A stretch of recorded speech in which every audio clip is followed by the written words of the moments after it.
Welcome to episode 170 of the CUInsight Experience. I'm Randy Smith, one of the co-founders of CUInsight.com, and this show is all about taking a deep dive with the leaders of the credit union movement that make it so great. This episode of the show is sponsored by Amazon Business. With the value and convenience of Amazon, plus innovative tools and features, purchasing leaders and credit unions can reduce costs, save time, maintain control, and efficiently scale operations. Amazon Business, the most comprehensive one-stop shop for business purchasing. We're grateful to have them on sponsoring the show. Today, I get to have a conversation with Nathan Cox. I've been looking forward to this. Nathan is the president and CEO of InRoads Credit Union out in Oregon. So with that, let's jump right in. Welcome to the show, Nathan. Hey, good morning. How are you? I am doing well. Thank you for being here. As I mentioned in the intro, after got a chance to meet you and talk, I couldn't be more excited about having this conversation. I know we're going to have a blast. So thanks for taking time out of your day. For the people out there that don't know you, how about a little bit of background? Where did the career start, and how did that lead you to where you are today at InRoads? Sure, and thank you so much for having me on. I'll start with the current role, and then I'll move backwards. So I've been president and CEO of InRoads Credit Union since May of 2023. Really excited to be a resident of Oregon and immerse myself in the local community. It's been a ton of fun.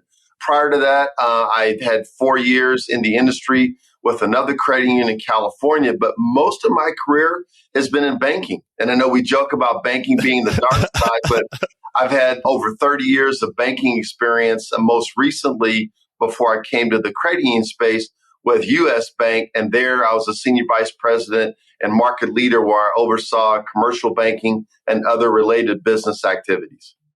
Many of us started our path to credit unions on the dark side, me included. So tell us a little bit more about, you mentioned the gig's fairly new at InRoads, right? Can you mention the decision in the path to becoming the CEO? And I'd love to dig into that since you are fairly new, because many of the people who listen to this podcast would like to be there someday, if they're not already. So that step from being, a senior leader in credit unions and other financial institutions to now getting the tap to be the CEO of an organization. What was your decision-making process, I guess, on that path? And any top-of-mind tips while it's still fresh for that person who's like, I'd like that gig someday? Yeah, sure. To be honest, I didn't wake up one day and say, okay, I want to be CEO. But I think really, if I look at my career, it's really defined by relationships and opportunity.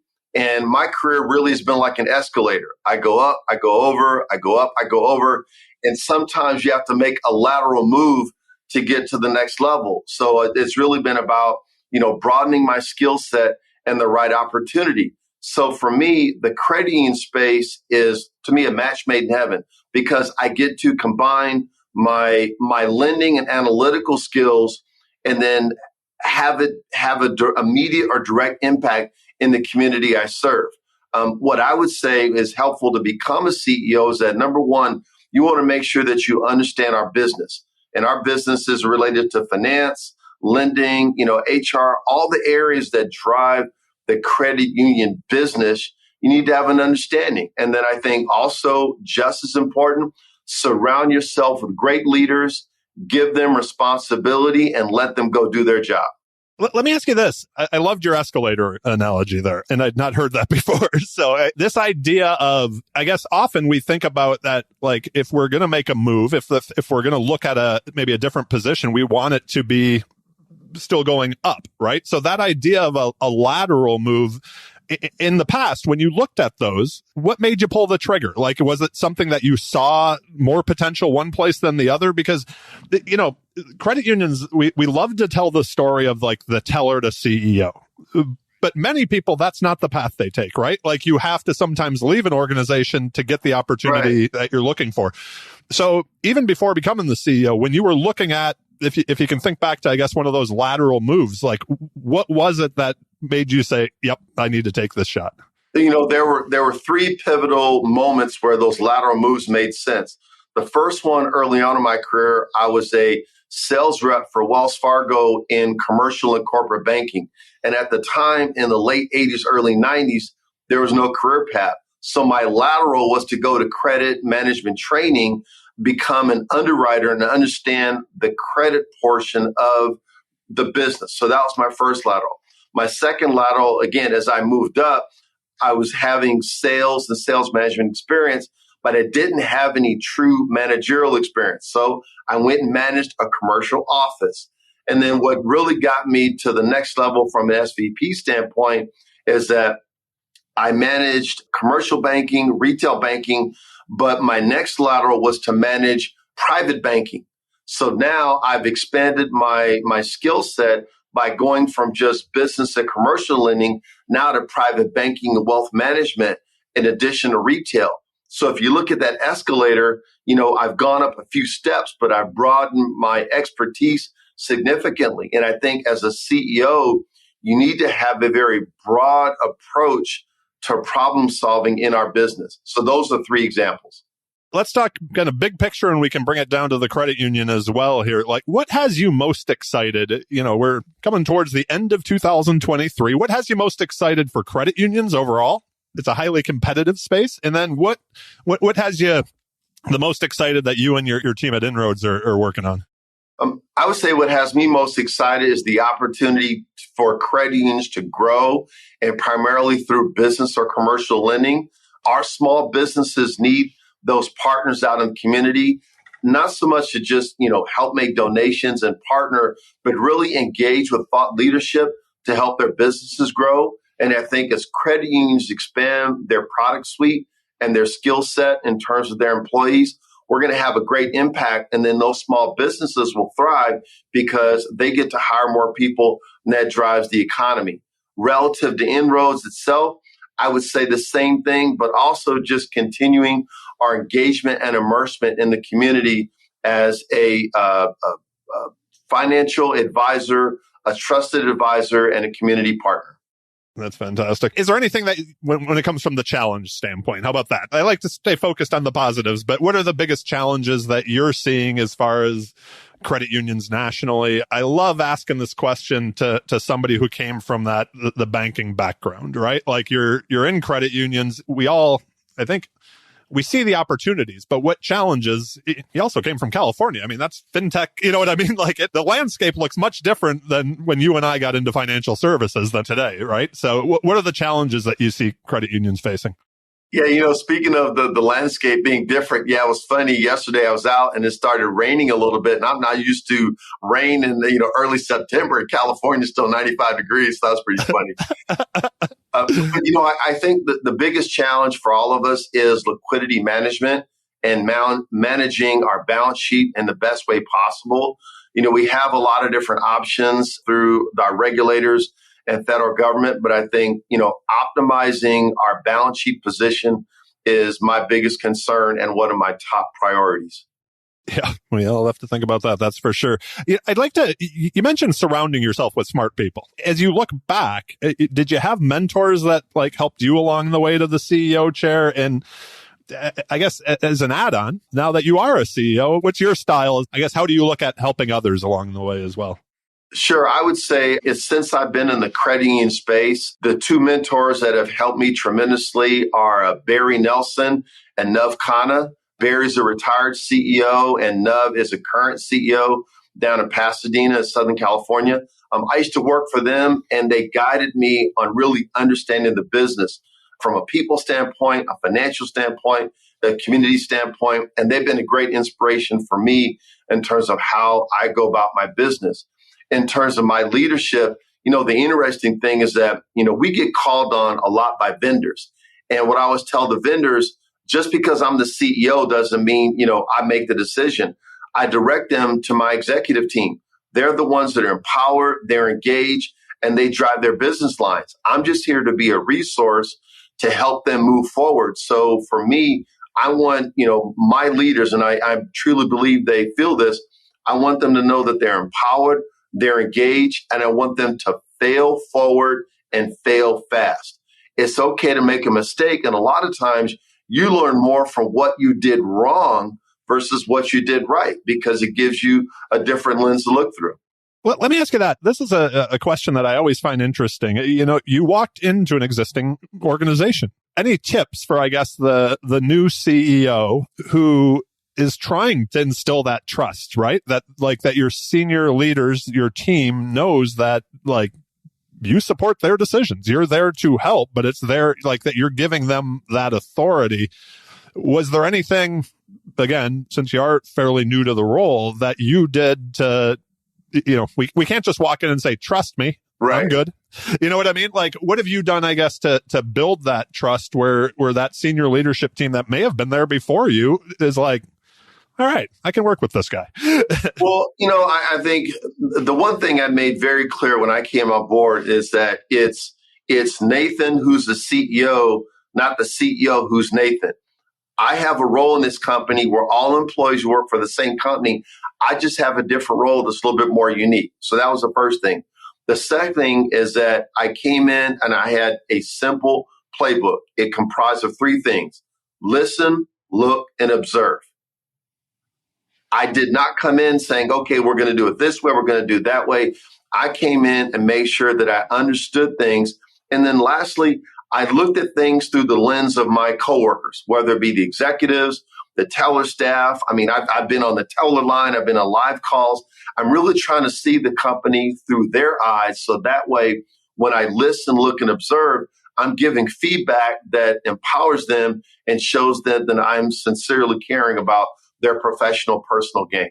I'd like to kind of jump back. This kind of ties into the mentor question, but today, who does Nathan surround himself with? Do you have those? I am a firm believer that we can't just have the people that are you're the smartest. That's a great idea, no matter what it is, right? Exactly. we need that person that's what are you thinking? Do you have those folks in your life that you can bounce stuff off of and they're going to speak truth to you no matter what? Yeah, definitely. I have joked with my staff and say, my ideas aren't right all the time. I said, maybe a lot of the time, but not all the time. So you guys need to check me too. But I have a orbit that I deal with. Number one, long-term friends that are either current executives or retired. I bounce a lot of ideas off them because I want to get that objective input, just, the non-credit union input that says, hey, from a general business standpoint, what would it look like? Then I also have current and retired CEOs who I talk to get their feedback. Because I think feedback is a gift. And if you take it objectively, you can really learn. And again, I go back to what I just said. Sometimes you learn more by your mistakes than you do your successes.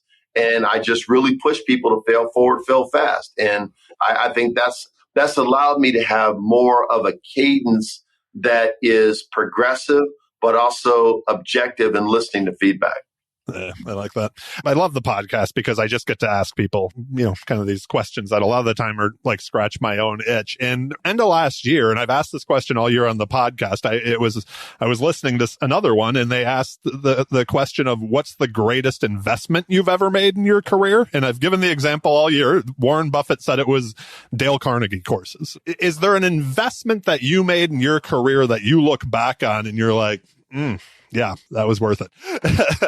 You know what? Yeah, I'm going to say there's two investments. The first one was back in the early 90s. I had a mentor that really was helpful in my career. His name was Dave Zurcher. He's a retired executive of Wells Fargo. And I was thinking about going to grad school to get my MBA. And my undergraduate was in marketing.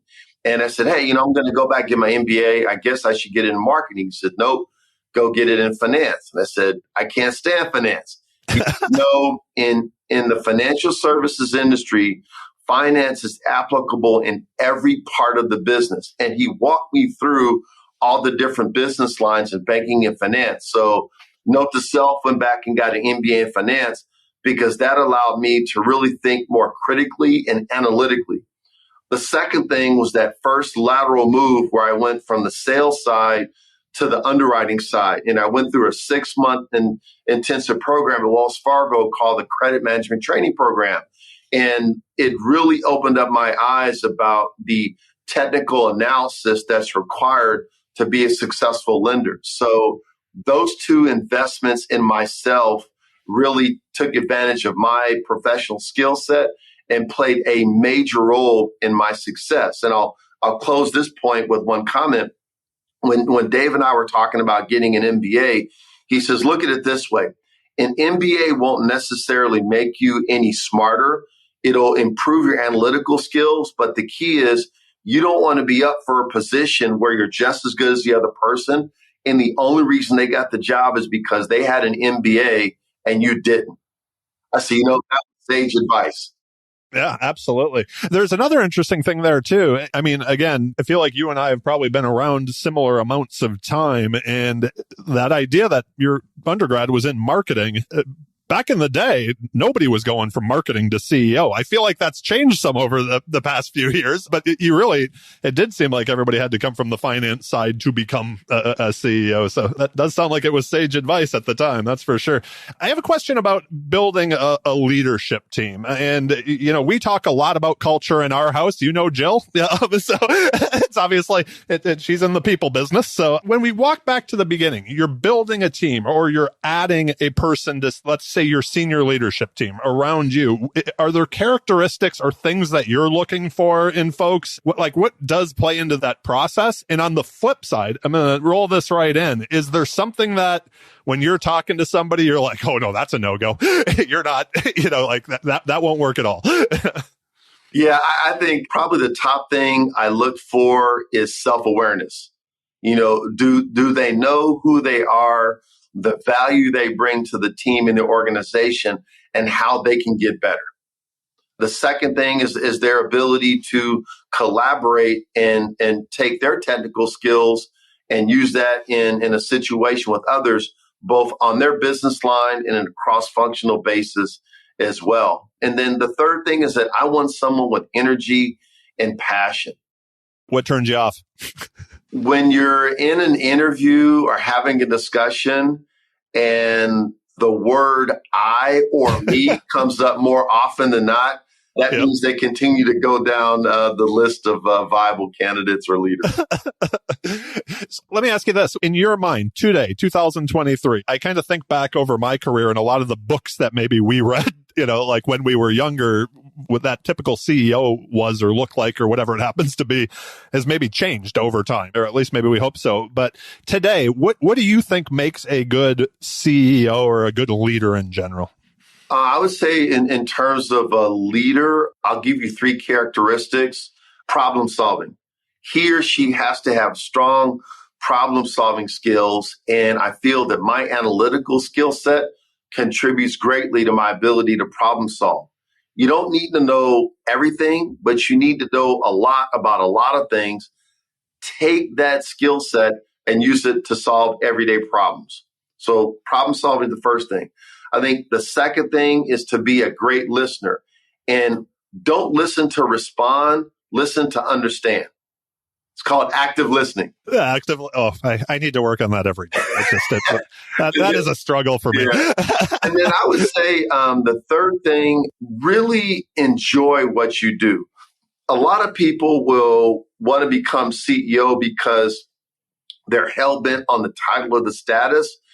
No, you want to become CEO because you want to lead people to their greatest level of personal and professional success. And for me, being a former high school and college student athlete, I thrive on coaching and development. So when I see someone that was at a certain level, and then with my input and their effort, they were able to get to a much higher level, that's very satisfying to me. Okay, I have to ask, what was the sport? Basketball. Nice. Very nice. And I have to tell you the story too, because part of what drives me is that I'm very competitive. I just don't wear it on my sleeve. But when I graduated from high school, I won't tell you what year because you know how old I am. But when I graduated from high school, I asked my high school coach, I say, Coach, I've been accepted to these different colleges. I had a great academic record. Coach, I want to go walk on somewhere. So I started rattling off all these Division I schools that, my ego said I was good enough to play at. And Randy, my coach looked me in the eye and said, you will never be good enough to play Division I. You need to go find a Division III or an NAIA school, or maybe go to junior college. You're just not that good. I said, Coach, thank you. Off I went. So I was accepted to Loyola Marymount down in Los Angeles. And literally, I walked into the coach's office, knocked on the door and said, hi, my name is Nathan Cox. I want to try out for the basketball team. And that was my freshman year. But as today, my parents said I have to have a certain GPA, so I'm not going to play this year. I'm going to try out my sophomore year. So I, worked out my freshman year, figured out the grades. And then the spring of my freshman year, started working out with the team, summer, working out, running, playing 5 days a week. And October 1st, showed up at the tryouts and completely screwed up most of the plays. I mean, I was so nervous. It was incredible. But here's the success story, Randy. And this is where I go back to hard work, discipline, and perseverance. October 15th, coach calls me into his office and I'm like, all right, I'm probably going to get cut. This sucks. And when I walked into his office, he had my practice uniform, my game uniform, and the keys to my locker. And he said, hey, Nathan, you made the team. Congratulations. So I tell you that story not because it's anything about me. I mean, I was a walk-on. I was a non-scholarship athlete. But my point is, don't let someone's no be your destiny. Let someone's no be your encouragement and your motivation to make it a yes. And the relationships and friendships I developed from being on the basketball team at Loyola Marymount in the mid-1980s, I still have today. And that discipline, that competitiveness drives me in the business world. I love that. That's a great story. Let me ask you this question. You've mentioned multiple times already about the idea of, failing fast, right? And failing forward. Often, and I think we hear it a lot in credit unions, that idea of that's the way things have always been done. When you're looking at new opportunities, I apologize for this being kind of a multi-part question. Number one, how do you get out of the mindset of that's the way we've always done it, or that's the way, as you're new to an organization, that's the way this organization has always done it? And number two, we all have limited, one of the things I think I connect so well. I mean, obviously, I love being in the credit union space, but many credit unions I almost view as small businesses, much like my company. We only have so many resources, whether that's money, people, time, whatever it happens to be. We can't do it all. How do you make sure that, number one, that the shot you're taking is the right shot, and then if it's not, this is something I've struggled with for years, is if I think an idea is good, man, I'll go full steam ahead for it. But at some point, you got to pull the resources back and try something different, right? Like, you can't just go down that hole completely and crash and burn. So what have you picked up? Any hacks, along the way to make sure that you are still moving the organization forward, but you also maybe know when to pull the plug? One, and actually a great question. One of the quote unquote issues in the credit union space is that you have a lot of great employees that have worked in the space for a long time, 15, 20, 30, 40 years. And they don't know anything different. They might be really good at what they do, but they just don't know a different mindset. So as I've come in, and I go back to what I said before, listen, look, observe, I ask questions to understand. I don't ask to criticize, I ask to understand. So a typical question for me would be, help me understand why you do things this way, or have you considered, or, other organizations take this approach. What do you think? I don't come in and say, I or me. I come in with a broad perspective, ask open-ended questions to get them to understand. And then at some point, as you rely on, data and metrics to make decisions, your recommended decision is going to be validated, because that's one of the things I always tell the team. We got to make data-driven decisions. Something inherently may seem right, but if you don't have the data to back it up, or the metrics to measure it, your decision might not be as productive or successful as you think. Let me ask you this. Over the years, as I've had friends who've become CEOs, and people on the podcast have heard me mention this many times, often, even though in their previous roles as senior leaders in the credit union or in a company, they felt like they understood board relations. But then suddenly you're the CEO, right? And they're like, oh, I didn't know how much there actually was to that. Did, Brooke on her way out, anything surprise you, I guess, or that you had to learn, or, maybe that piece of advice somebody else gave you on when you're the CEO, you go from basically having one boss to having 9, 10 bosses, and then you have your whole team as well. You're kind of there in the middle in no man's land a little bit. Any thoughts or hacks or tips or surprises that came across your desk? No surprises whatsoever. I think Brooke was able to cultivate a very strong relationship with our board, and she gave me some insight to that. I think one of the reasons why our board is so good and so strong is that they all have a business background. Somehow, some way, they have a background related to business. So for them to understand our reports, our board pack, and understand our strategy, it gives them an advantage over a credit union that may have the majority or all the members that don't have business experience. And I think because their experience is very broad, it's great. Also, I take a very proactive approach with our board chair, Leah Chitwood. I meet with, well, the first 90 days, I was meeting with her every other week. Now we meet once a month, and we meet typically 7 to 10 days before the board meeting. And I give her a synopsis of what the financials are going to look like, what our issues are, any updates on strategies, key information. So that way there's never any surprises. And we have a very candid dialogue about running the business. So I think you just have to be proactive with the communication, my friend.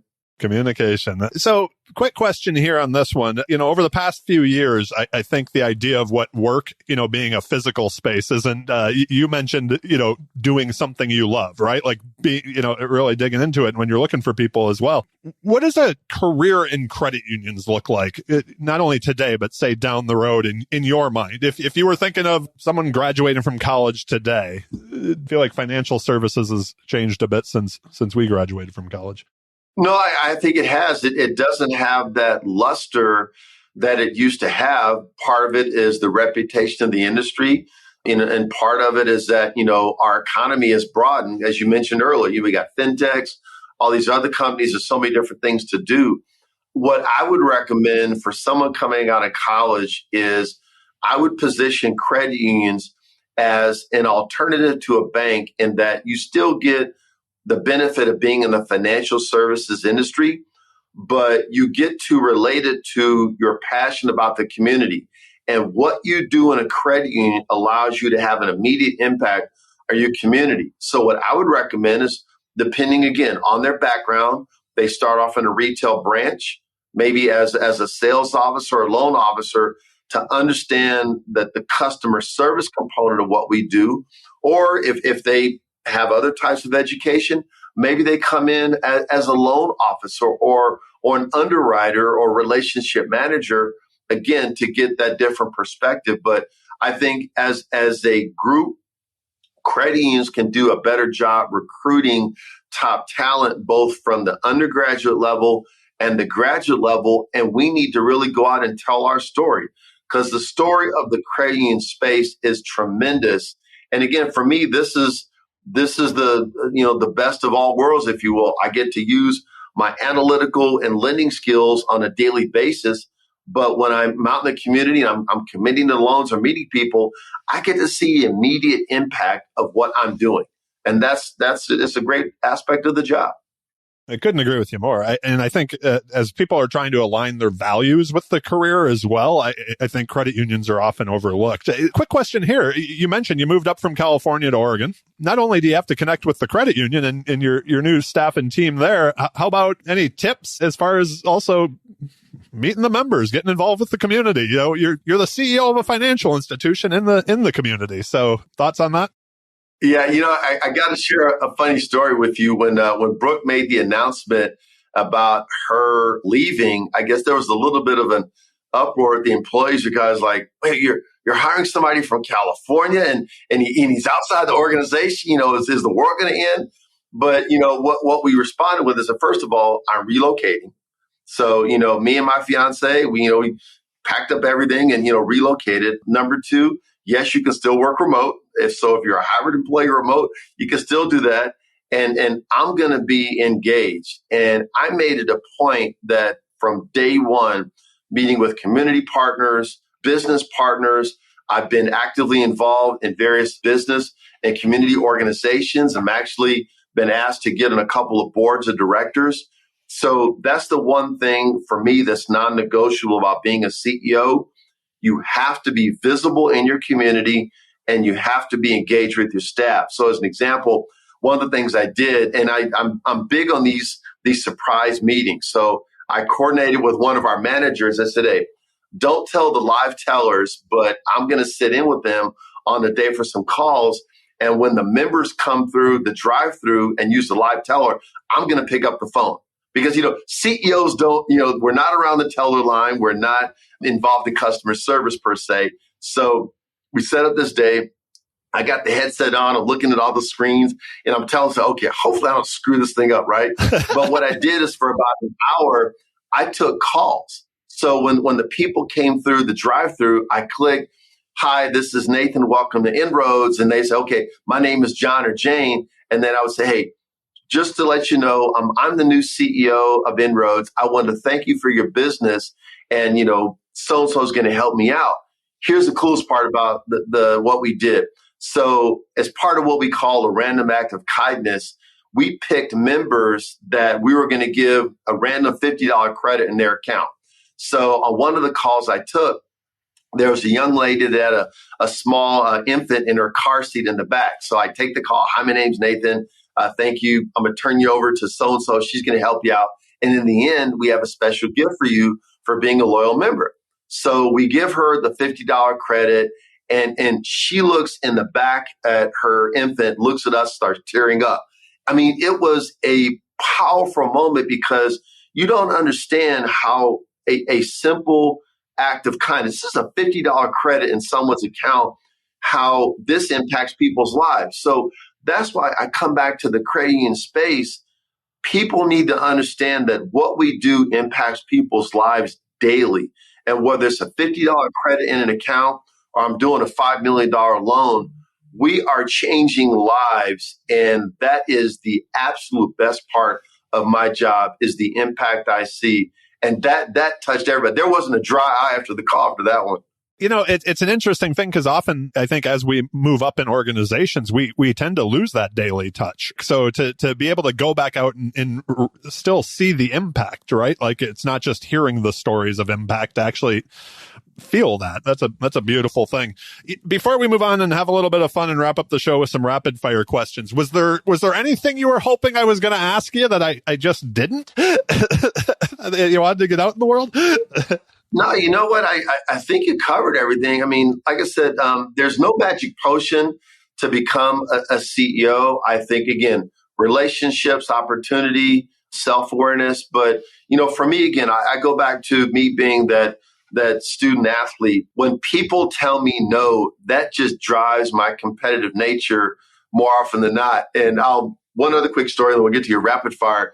I like to play golf. I don't play as much as I'd like because of schedules, but I play to relax. And there's one of my good friends down in Sacramento. We play golf often. We grew up in LA and we're both students of the game. And he's a kind of a technical guy. And he always tells me how to hit a shot, not what not to do.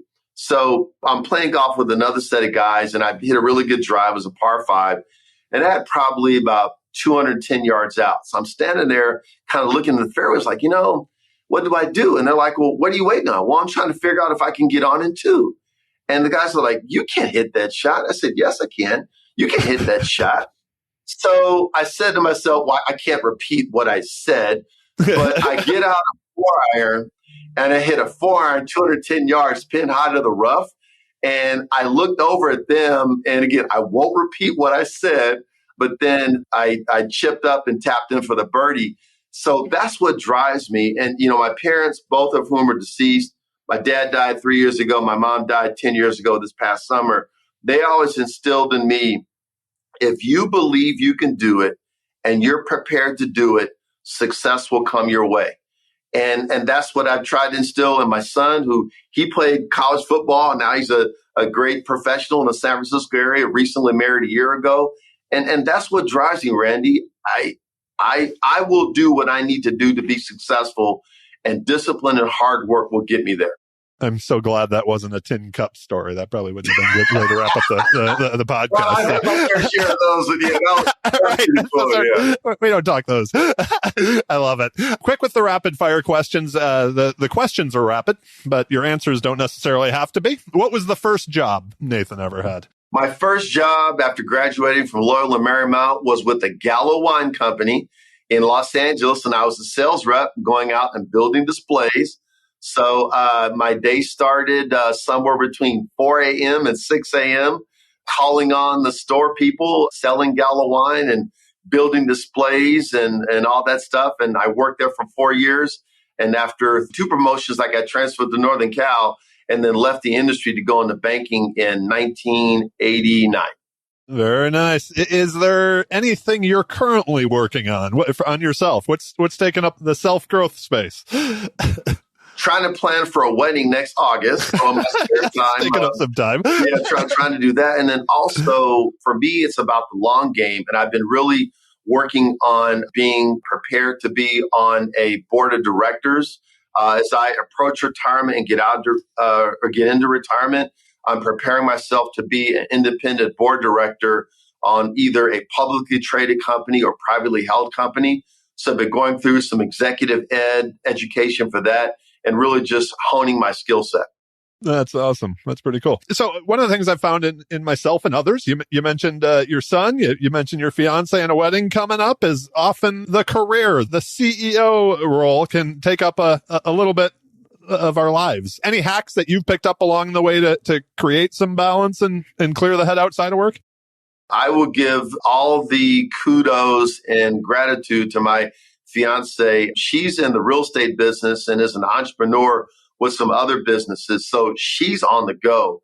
And I think the fact that we both respect each other's, careers and what it takes to be successful. I mean, she gets on me saying, Nathan, you don't play enough golf. You need to relax. It's like, well, I don't always have the time. But the fact when you have a supportive partner and you feed off each other, I have the administrative and structural side that she doesn't have, but she has more of the community side and the relaxed side that I need to have. So we feed well off each other. We love each other and we support each other. I think that's important. And then, I look at my son and he's an inspiration to me with how he's progressed in his career, living in San Francisco. He's married to a beautiful bride and, looking forward to seeing them in the next couple of weeks. So that balance, that work-life balance is appropriate. I think it can't be understated.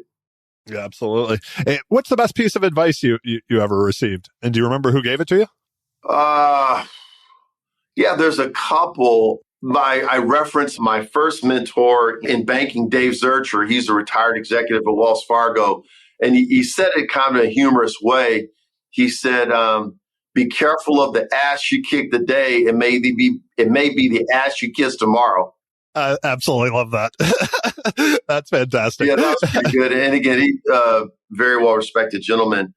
But I think really some simple advice. A good friend of mine by the name of Ron Neighbors, we used to work together at Wells Fargo, and we just remained very close personal friends. And he's been a very, very strong personal professional advisor. And he just said very simply, when you enact the golden rule and you do it with kindness and self-awareness, what you give to others will come back many, many more times over. He said, life is that simple. Absolutely. That's always good advice, right? Probably the 2 most important questions on the podcast. What's the greatest album of all time? The one you can listen to from front to back still to this day? Oh, boy, you're dating me now. Oh, boy. I'm trying to think of what's on my my playlist when I go work out and ride the bike. I'm going to give you a couple. I can't just nail it down to one. I'm going to say Stevie Wonder and Inner Visions. Early to mid 70s. I grew up in Metro Detroit. I'm a Motown guy. So beyond that, I mean, I can give you my favorite groups. So I'm going to go from, the early 70s Motown up to current, but some of the things that are on my playlist. So I got Stevie Wonder. I got Earth, Wind and Fire. That was the first concert I went to when I was 12. That's amazing. Kind of a big Lil Wayne, Jay-Z guy. Like the message, don't necessarily like the vulgarity, but like the message. Yep. And then the way I relax when I'm at the driving range hitting golf balls, definitely got some Boney James, smooth jazz going. I got the headphones on. I'm just pounding balls, enjoying myself. So, but I'm kind of all over the place. All right. So here's a question I added this year that came directly from the NCUA board chair, Chairman Harper. Who plays you in the movie biopic of your life?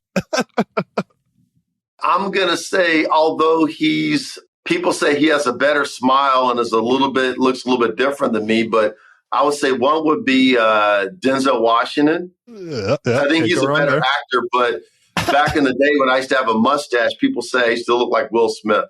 Amazing.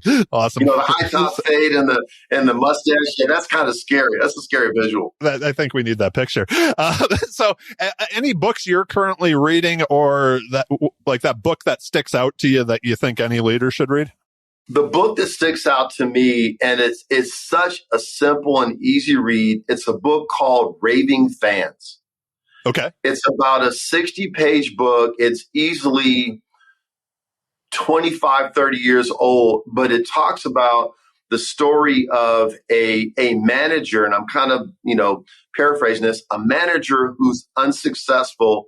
The business isn't doing well. The staff is having issues, and he goes and meets this other manager that walks him through why his company is so successful.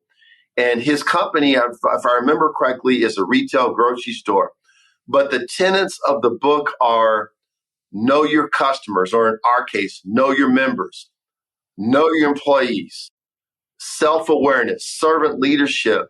And when you take a very simplistic approach to running a business, no matter how complicated it is, you can be successful. But that book just lays it out in very simple terms, how to engage your customers and your employees. Raving Fans. Yep. When you first said that, it reminded me of an old blog post that I always recommend to people by Kevin Kelly. That's called 1,000 True Fans. So that idea of know who your stakeholders are, right? Well, if you think about it too, what's cool about it is that when you create that Raving Fans environment, for us, that means a member is going to refer you to another member. And then also your employees, they're going to go recruit or help you recruit other great employees to help grow the organization. Absolutely. I've got one last question for you. I want to make sure to get to it because I was looking forward to asking you this, but I am running out of time, which I kind of assumed would happen because I was really, I figured we could talk for a long time. When you hear the word success, who is the first person that comes to mind and why? Can I give you two? Sure. The first is my dad. He passed away 3 years ago from Alzheimer's, but when he got out of the Korean War, basically took a bunch of the family from St. Louis, Missouri, went out the old Route 66 to Los Angeles and put the stake in the ground and bought a house. And other family members followed, and he was always on me about discipline, hard work, really creating a personal sales culture for me because he ran his own business and his small business thrived on relationships and the sales process. So I really owe a tremendous amount to him for developing my sales mentality. The other person is my son. And just briefly, the reason why I'm so proud of him is that when my dad came out, he swam at Pasadena City College and was the first person in the family to have any education beyond college. I walked on at Loyola Marymount and, did well there. My son got a full scholarship to Drake University in Des Moines, Iowa.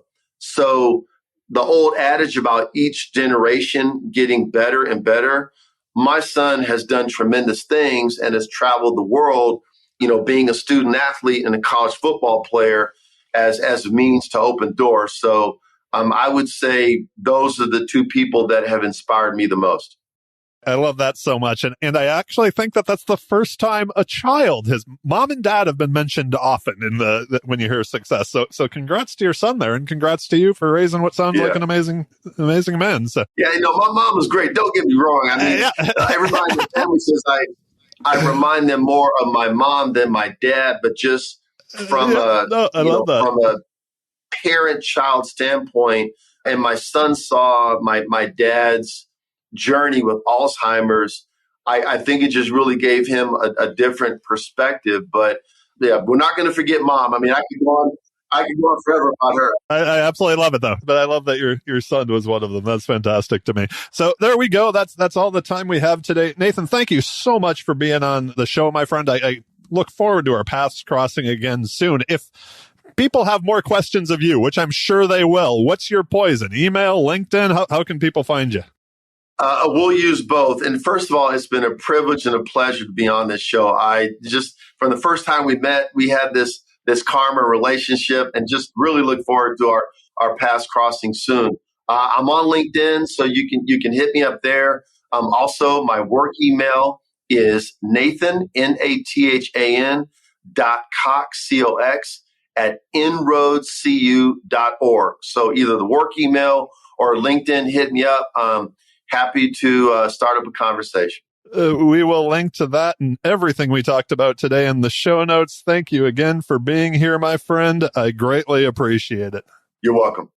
A few things before we go. First, make sure to check out in the show notes Amazon Business, our new sponsor, the most comprehensive one-stop shop for all those business purchasing needs at your credit union. Please also subscribe to the CUInsight experience on your favorite podcast player. We are on them all. And if you're looking for any of the books mentioned on the show, whether today or over the years, a quick Google of the CUInsight experience podcast book list, and your next read can be on its way from Amazon. Last but certainly not least, I want to thank all of you for listening. Y'all rock, and I appreciate all of you. Be well, friends.